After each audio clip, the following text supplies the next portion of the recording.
በሰሞነ ሕማማት ማድረግ የሌለብን ነገሮች። በሰሞነ ሕማማት የማይፈቀዱ 5 ነገሮች። አንደኛ ሰላምታ መለዋወጥ ይቻላል፣ ነገር ግን በሰሞነ ሕማማት ውስጥ ላይ ከሐሙስ በስተቀር ሁሉንም ቀን ሰላም መባባል ይቻላል ወይስ? ሰላምታን በተመለከተ ሰላምታ የሚከለከለው ብፁዕ አቡነ ኤልያስ ላይ ተቃውሞ ደርሶባቸዋል።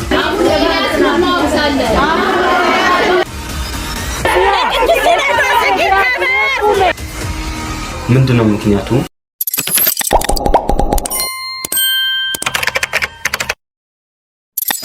ይህ ሰሞን እንደምታውቁት ሰሞነ ሕማማት ይባላል። በቤተክርስቲያናችን ውስጥ የክርስቶስ መከራ መስቀሉን የምናስብበት ሳምንት ነው። እንግዲህ በዚህ ዙሪያ ላይ መምህራችን የተናገሩ ቪዲዮ አለ፣ እርሱን አይተን እንመለሳለን። ሰሙነ ሕማማት ሲመጣ ደግሞ ቀኑን ሙሉ ስንሰግድ ስንጸልይ ከቆየን በኋላ የመጨረሻው ምህላ ይደረጋል።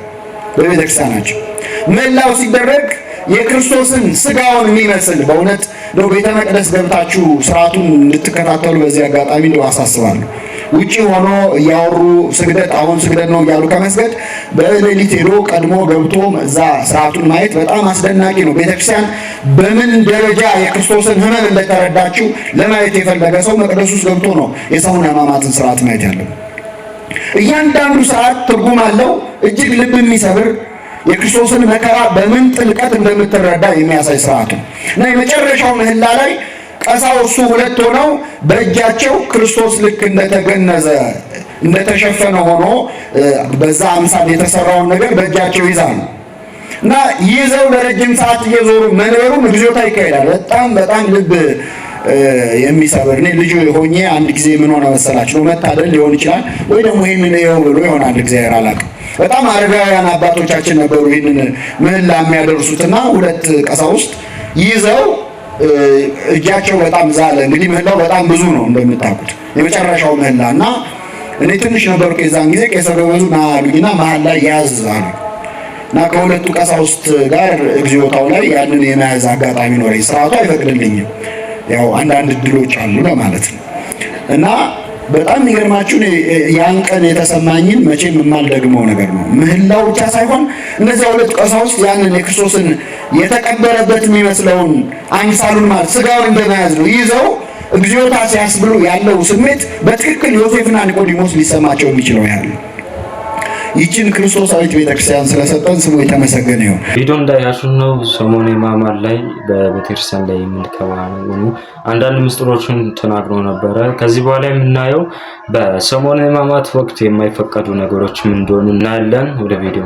በሰሞነ ሕማማት የማይፈቀዱ 5 ነገሮች። አንደኛ ሰላምታ መለዋወጥ ይቻላል፣ ነገር ግን በመሳሳም ወይም ሰላም በሚለው ቃል ሳይሆን ሰላምታችን በአክብሮት በትህትናና በማጎንበስ ብቻ ይሆናል ማለት ነው። ምክንያቱም የአስቆሮቱ ይሁዳ ጌታን አሳልፎ ለመስጠት የተጠቀመበት ምልክት መሳሳም ሰላምታ ስለነበረ ያንን ክህደት ላለማሰብ። ሁለተኛ ራስን ማስዋብና ሽቶ መቀባት አይፈቀድም፣ በተለይ ለእህቶች። ምክንያቱም ይህ ሳምንት ለስጋ ውበታችን የምንጨነቅበት አይደለም፣ የፈቃደ ስጋን ፍላጎት የምናሸንፍበት እንጂ። ሶስተኛ ድምጻችንን ከፍ አድርገን መሳቅም መነጋገርም አይፈቀድም፣ ምክንያቱም ሳምንቱ የለቅሶና የጸጥታ ወቅት በመሆኑ የጌታችንን መከራ በልቦናችን እያሰብን መሳል ይኖርብናል። አራተኛ የምናቋርጠው ምንም አይነት ጸሎት የለም፣ ውዳሴ ማርያም፣ መዝሙረ ዳዊት፣ ሌሎችን የክርስቶስን መከራ ከሚተርከው ግብረ ሕማማትን ከምናደርስበት ጊዜ በቀር። አምስተኛና የመጨረሻው በሰሞነ ሕማማት የቅዳሴ ስነ ስርዓት አይከናወንም ከዕለተ ሐሙስ በቀር። እነዚህን በሰሞነ ሕማማት የማይፈቀዱ 5 ነገሮች እንዳትረሱ። እንግዲህ እንዳያችሁት ነው እህታችን በሰሞነ ሕማማት ላይ የማይፈቀዱ ነገሮችን በሰፊው ተናግራለች። ከዚህ በኋላ የምናየው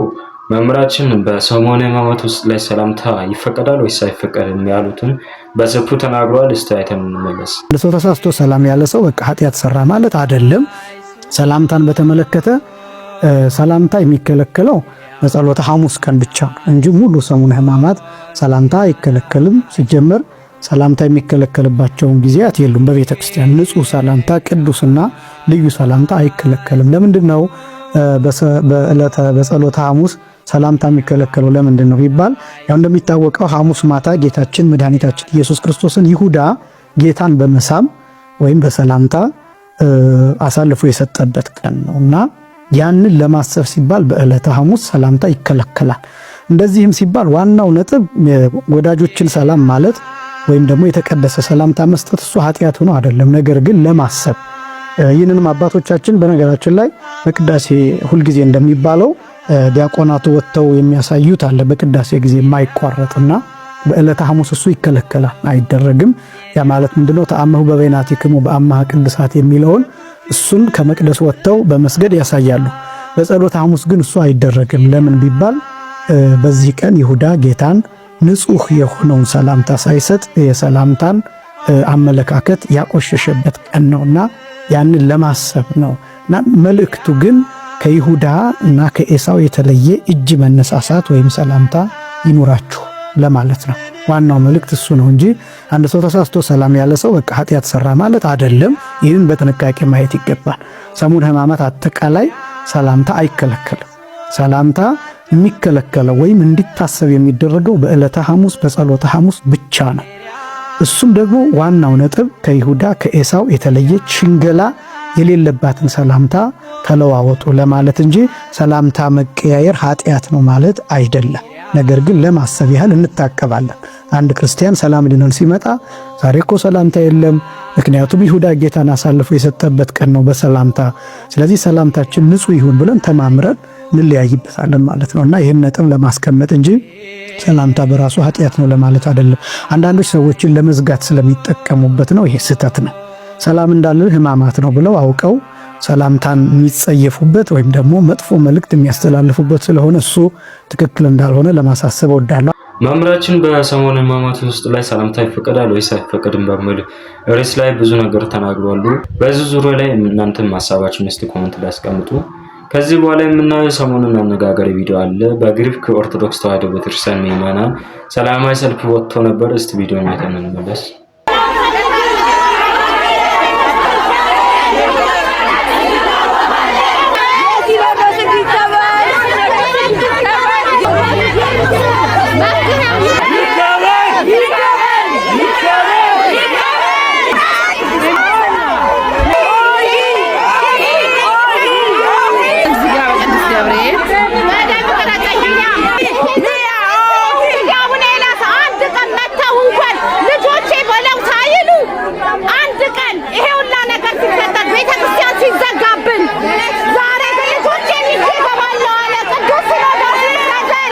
ብፁዕ አቡነ ኤልያስም ንግግር አድርጎ ነበር፣ ግን ተቃውሞ በጣም እየደረሰባቸው ነው። እስቲ ያደረጉትን ንግግር አይተን እንመለስ።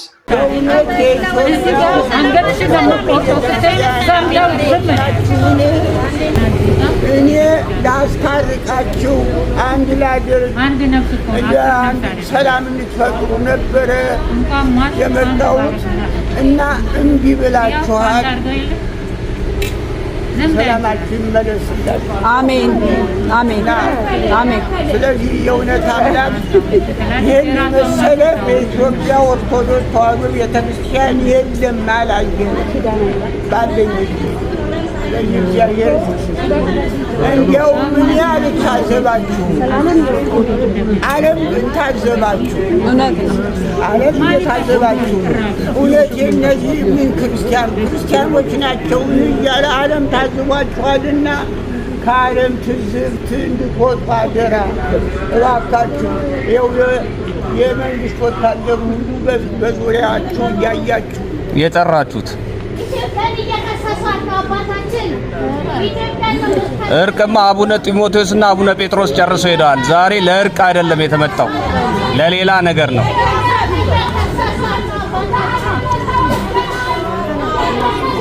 አቡነ ጢሞቴዎስና አቡነ ጴጥሮስ ጨርሰው ሄደዋል።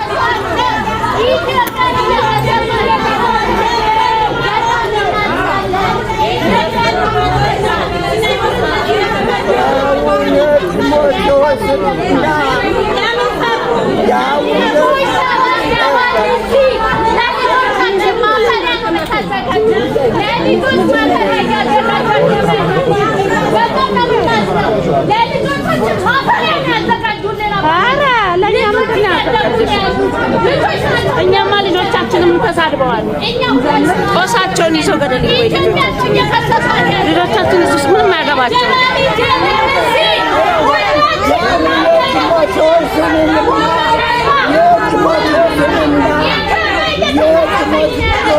የጢሞቴዎስንና የጴጥሮስንና ውሳኔ ብትቀበይ ኑሮ የጴጥሮስንና የጴጥሮስንና ጴጥሮስንና የአቡነ ጢሞቴዎስን ውሳኔ ልትቀበይ ኑሮ ቤተክርስቲያን ታስከፍት ነበር። አዘጋጅ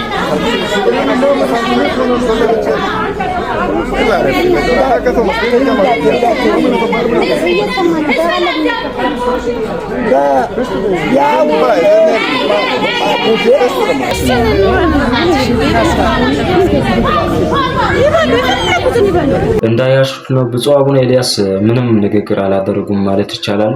በስተመጨረሻ ላይም ምንም ሳያደርጉ ሊመለሱ ይችላሉ። እንግዲህ ህዝቡ በብዛት ተቃውሞ እያደረሰባቸው ነበር። እስቲ የተቃውሞቸው ምክንያታቸው መንስኤ ምን እንደሆነ አይተን እንመለሳለን። ወደ ቪዲዮ